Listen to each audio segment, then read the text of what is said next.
എന്തുണ്ട് വിശേഷം? എല്ലാരും സുഖമായിരിക്കുന്നോ? നിങ്ങൾ ഇങ്ങോട്ട് വരുന്നില്ലയോ ക്രിസ്മസ് ആയിട്ട്?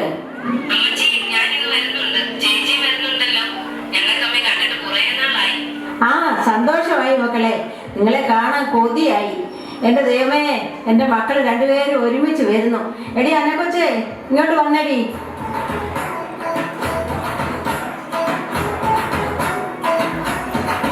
എന്താ അമ്മച്ചി രാവിലെ ഇത്ര സന്തോഷം? എടി, എന്റെ മക്കൾ രണ്ടുപേരും വരുന്നുണ്ട്. നീ പോയി താറാവിനെ വാങ്ങിച്ച് കുറച്ച് കരിമീനും കൊഞ്ചും ഒക്കെ വാങ്ങിയിട്ട് വാ. എന്റെ മക്കൾക്ക് ഒന്നിനും ഒരു കുറവും വേണ്ട. നീ ചന്തയിൽ പോയി കാണുന്നവരോടൊക്കെ വർത്താനം പറഞ്ഞ് നിൽക്കാതെ ഓടി വരണം. ഒരു ഓട്ടോ പിടിച്ച് എളുപ്പം പോയിട്ട് വാ. ഞാൻ ആരോട് വർത്തമാനം പറയാനാ അമ്മച്ചി? എൻ്റെ അമ്മച്ചിയുടെ കാര്യങ്ങൾ ചോദിക്കാനല്ലേ എന്നെ ഓരോരുത്തർ പിടിച്ചു നിർത്തുന്നത്? എനിക്ക് എന്ത് നന്മയാടിയേ ഉള്ളത്? ആ, നീ വേഗം പോയിട്ട് വാ. എൻ്റെ പുന്നാര അമ്മച്ചി, ഞാൻ ഇപ്പം വന്നോളാം. രസ്യാമേ, എന്തുവഴി നിനക്ക് ഇത്ര സന്തോഷം? എടി പെണ്ണമ്മേ, എന്റെ മക്കള് രണ്ടുപേരും ഇന്ന് വരുന്നടി, അതിന്റെ സന്തോഷമാ. ഓ, പിള്ളേർ വരുമോടി? കുഞ്ഞുങ്ങളെ കൊണ്ടുവരുമോ അതോ അവർ തന്നെയാണോ? ഓ, അതൊക്കെ ഒരു സർപ്രൈസ് ആണെന്നാ പറഞ്ഞേ. അതൊക്കെ ഇരിക്കട്ടെടി, അന്നക്കൊച്ച അടുത്ത ആഴ്ച പോവുമല്ലേ, അപ്പൊ പിന്നെ നിനക്ക് ആരുണ്ടോ ത്രേസ്യാമയെ കൂട്ട്? അതിനല്ലേ എന്റെ മക്കള് വരുന്നത്, ഞാൻ അവരുടെ കൂടെ അങ്ങ് പോകും. അതിരിക്കട്ടെ, നീ ഓസ്ട്രേലിയയിലേക്കാണോ അതോ ജർമ്മനിയിലേക്കാണോടി? അവര് വരട്ടടി, അത് കഴിഞ്ഞ് തീരുമാനിക്കാം അതൊക്കെ.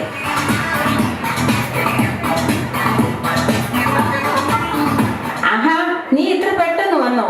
എല്ലാം കെട്ടിയോടി? കിട്ടി അമ്മച്ചി, നല്ല സൂപ്പർ സാധനങ്ങളാണ് എല്ലാം. കരിമീൻ പിടിക്കുന്നത് അമ്മച്ചിക്ക് കാണണോ? വേണ്ട, നീ ചെന്ന് എളുപ്പം എല്ലാം ഉണ്ടാക്ക്, പിള്ളേർ വരുന്നതിന് മുമ്പ്. ഇതൊക്കെ ആണെങ്കിലും അന്നക്കൊച്ച നിനക്ക് നല്ലൊരു കൂട്ടായിരുന്നില്ലോടി. അവൾ അങ്ങ് പോകുമല്ലേ? അവൾ എൻ്റെ കൂടെ കൂടിയിട്ട് 10 വർഷമായി.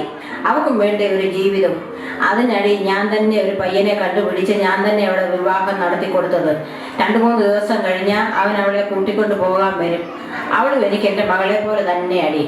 നിന്നെ പോലെ നല്ല മനസ്സുള്ള ഒരാളെ ഈ കാലത്ത് കണ്ടു കിട്ടുമോടി? നമ്മൾ ജീവിക്കുമ്പോൾ ആർക്കെങ്കിലും ഒരു നന്മ ചെയ്യുക, അതിപ്പോ ഒരു സന്തോഷം എന്താ ഉള്ളേ? എടി ത്രേസ്യാമേ, എനിക്ക് നിന്റെ അടുത്ത് വന്ന് കുറച്ച് സമയം ഇരിക്കുമ്പോഴാണെടി ഒരു സന്തോഷം. നീ അങ്ങ് പോയാൽ പിന്നെ ഞാൻ എന്ത് ചെയ്യുമെടി?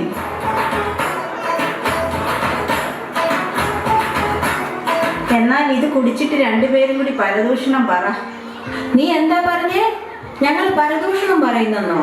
അമ്മച്ചി, ഞാൻ ചുമ്മാ പറഞ്ഞതല്ലേ. അമ്മച്ചി എൻ്റെ ദൈവമല്ലേ, ഞാൻ ജീവിച്ചിരിക്കുന്നത് എൻ്റെ അമ്മച്ചി ഉള്ളത് കൊണ്ടല്ലേ. നിന്ന് ചെറുതാതെ പോടി.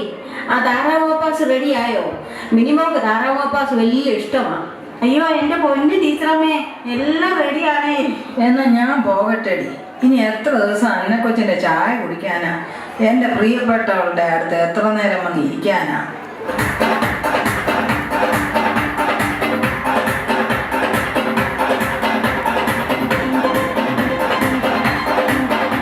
വിടു പിള്ളേരെ, എന്നെ തള്ളിയിടാതെ. ഈ പിള്ളേരുടെ ഒരു കാര്യം. ഞങ്ങൾ അമ്മച്ചിയെ കണ്ടിട്ട് എത്ര നാളായി. അമ്മച്ചിയെ കാണാനല്ലേ ഞങ്ങൾ ഓടി വന്നത്. നിങ്ങൾ കുഞ്ഞുങ്ങളെ ഒന്നും കൊണ്ടുവന്നില്ലയോ മക്കളെ? എന്റെ കൊച്ചുമക്കളെ കണ്ടിട്ട് എത്ര നാളായി. എന്റെ അമ്മച്ചി, പിള്ളേർക്ക് ഈ സ്ഥലം ഒന്നും ഇഷ്ടമല്ല. അവർക്ക് ഇവിടുത്തെ ക്ലൈമറ്റ് ഒന്നും പിടിക്കില്ല. ഇവിടുത്തെ ആളുകളെയും ഇഷ്ടമല്ല. സാരമില്ല മക്കളെ, അന്നെക്കൊച്ച് നാളെ പോവല്ലേ. ഇനി ഞാൻ തനിയെ ഒറ്റയ്ക്ക് ഇവിടെ ഇരുന്ന് എന്തോ ചെയ്യാനാ? എനിക്ക് അന്ന് ഒരാളുടെ സഹായമില്ലാതെ പറ്റത്തുമില്ല. ഞാൻ അങ്ങോട്ട് വന്ന് കണ്ടോളാം എൻ്റെ കൊച്ചുമക്കളെ. ശരി ശരി, അമ്മച്ചി അകത്തേക്ക് പോയി റെസ്റ്റ് എടുക്കുക, ഞങ്ങളൊന്ന് സംസാരിക്കട്ടെ.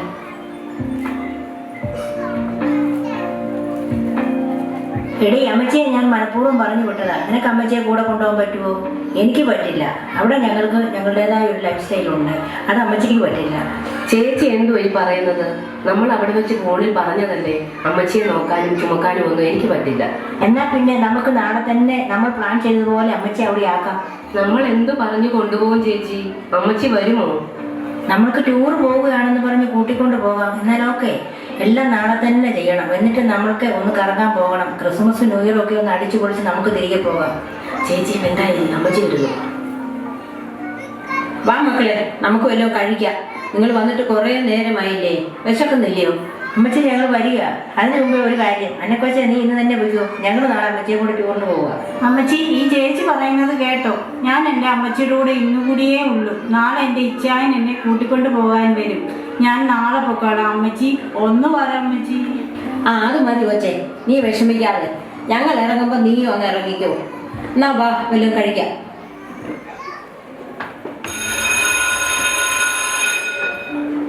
എന്താ മക്കളെ, നിങ്ങൾ ഇവിടെ ആണോ ടൂറെന്നും പറഞ്ഞ് എന്നെ കൊണ്ടുവന്നത്? ഇവിടെ ഈ ആരോരും ഇല്ലാത്തവരുടെ കൂടെ ക്രിസ്മസും ന്യൂ ഇയറും ആഘോഷിക്കാൻ നിങ്ങൾക്ക് തോന്നിയല്ലോ. ദൈവത്തിന് സ്തോത്രം. അല്ല, ആരിത് ടീച്ചറമ്മയോ? മക്കളും ഉണ്ടല്ലോ, എന്തു പറ്റി എല്ലാവരോടും ഇങ്ങോട്ട് വരാൻ? അല്ല, അമ്മച്ചി അറിയാമോ? അറിയാമോ എന്നോ? അമ്മച്ചി ഇവിടെ എല്ലാ വിശേഷ ദിവസവും വരുന്നതല്ലേ. ഞങ്ങൾക്ക് എന്തെല്ലാം സഹായം ചെയ്തു തന്നിരിക്കുന്നു. എല്ലാവരും എന്തു പറയുന്നു? സുഖമായിരിക്കുന്നു? എല്ലാവരും സുഖമായിരിക്കുന്നു ടീച്ചറമ്മേ. പിന്നെ എന്തുണ്ട് ടീച്ചറിന്റെ വിശേഷം? ഓ, വിശേഷമൊന്നുമില്ല. ഈ പിള്ളേർ എന്നെ കൂട്ടിക്കൊണ്ട് വന്നതാ. ഓ, ഞങ്ങൾക്ക് സമാധാനമായി. ഞങ്ങൾ അമ്മച്ചിയെ ഇവിടെ ആക്കുവാൻ വന്നത്. അമ്മച്ചിയുടെ സെർവൻ അവളുടെ ഹസ്ബൻഡിന്റെ കൂടെ പോയി. അത് അമ്മച്ചിയുടെ അഹങ്കാരം കൊണ്ടല്ലേ ആ വേലക്കാരിയെ കെട്ടിച്ചു വിടാൻ പോയത്. അല്ലെങ്കിൽ അവൾ അമ്മച്ചിയെ നോക്കിയേനെ. ഞങ്ങൾക്ക് അമ്മച്ചിയെ നോക്കാനൊന്നും നേരമില്ല. അമ്മച്ചി ഞങ്ങളുടെ സ്റ്റാറ്റസിന് ചേരില്ല. എന്നടി നിനക്കൊക്കെ ആരുണ്ടാക്കി തന്നാണ് ഈ സ്റ്റാറ്റസ് ഒക്കെ? തന്തയാര് തള്ളയാരെന്നറിയാതെ ഈ രണ്ടെണ്ണം. മാഡം എന്നാ പറയില്ലേ. ടീച്ചറമ്മ ഒന്നും മിണ്ടാതിരിക്കെ.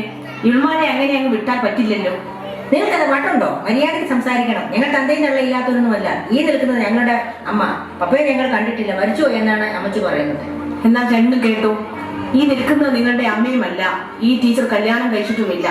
ഓരോ ക്രിസ്മസ് ദിനത്തിലും അമ്മ തൊട്ടിൽ നിന്ന് കിട്ടിയ 2 കുഞ്ഞുങ്ങളായിരുന്നു നിങ്ങൾ രണ്ടും. രണ്ടുപേരെയും ഈ ടീച്ചർ സ്വന്തം മക്കളായി വളർത്തി. നിങ്ങൾക്ക് വേണ്ടി അവർ അവരുടെ ജീവിതം മാറ്റിവെച്ചു. ഇപ്പോൾ നിങ്ങൾക്ക് അവർ ഭാരമായി അല്ലേ?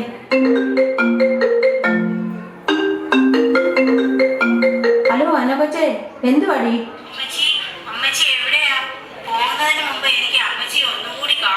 മോളെ, ഞാൻ ഇവിടെ ഈ സ്നേഹസ്വർണത്തിലാ.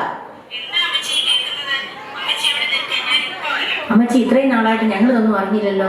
അമ്മച്ചി ഞങ്ങളോട് ക്ഷമിക്കണം. എന്നിട്ട് ഞങ്ങളുടെ കൂടെ വരണം. ഇനി ഞങ്ങൾ അമ്മച്ചിയെ ഉപേക്ഷിക്കില്ല. സാരമില്ല മക്കളെ, ഇതൊക്കെ ഇപ്പൊ ലോക സഹജമല്ലേ. അമ്മയും അപ്പനും പ്രായമാകുമ്പോ ആർക്കും വേണ്ട. അപ്പനും അമ്മയും അവർക്കൊരു ഭാരമാ. നിങ്ങളൂടെ വരുന്നില്ല. ടീച്ചറമ്മ ഇവിടെ നിന്നോ, ഞങ്ങൾ പൊന്നുപോലെ നോക്കിക്കോളാം. അമ്മച്ചിയെ ഞാൻ കൊണ്ടുപോക്കോളാം. എൻ്റെ ഇച്ഛായനും എന്നോട് പറഞ്ഞതാ. അമ്മച്ചിയുടെ മക്കളുള്ളപ്പോൾ ഞാൻ എങ്ങനെ പറയൂ അമ്മച്ചിയെ ഞാൻ നോക്കിക്കൊള്ളാമെന്ന്? അമ്മച്ചി ഞങ്ങളുടെ കൂടെ വരണം. ശരി മോളെ, നിന്റെ കൂടെ ഞാൻ വരാം. നിനക്ക് ഒരു ഭാരമായിട്ട് തോന്നുമ്പോ എന്നെ ഇവിടെ കൊണ്ട് വിട്ടാ മതി. അമ്മച്ചി പോകുന്നല്ലേ, ഞങ്ങളുടെ കൂടെ വന്നാൽ മതി. ഇല്ല മക്കളെ, ഇവളും എനിക്ക് നിങ്ങളെ പോലെ തന്നെയാ. നിങ്ങൾ സുഖമായി ജീവിക്കും. അത് കേട്ടാ മതി എനിക്ക്. ദൈവം നിങ്ങളെ അനുഗ്രഹിക്കട്ടെ. വാർദ്ധക്യം ഒരു ശാപമല്ല. ഭൂമിയിൽ പിറന്ന എല്ലാവരെയും അത് തേടിയെത്തും. എന്നാൽ പുതിയ കാലത്തെ മനുഷ്യർ അത് ബോധപൂർവം വിസ്മരിക്കുന്നു. അതിന്റെ തെളിവുകളാണ് ഇന്ന് പെരുകിക്കൊണ്ടിരിക്കുന്ന വൃദ്ധസദനങ്ങളും അവിടെ അഭയാർത്ഥികളാകുന്ന വൃദ്ധരുടെ എണ്ണത്തിലെ വർധനയും. ഇപ്പോൾ അഭിമാനിക്കുന്ന യുവത്വം ഏറെക്കാലം നിലനിൽക്കില്ല എന്ന യാഥാർത്ഥ്യ ബോധം സ്വന്തം മാതാപിതാക്കൾക്ക് കനിവിന്റെ തണലേകാൻ രക്ഷിതാക്കളെ ഉപേക്ഷിക്കുന്ന മക്കൾക്ക് ഉൾപ്പേരണയാകട്ടെ.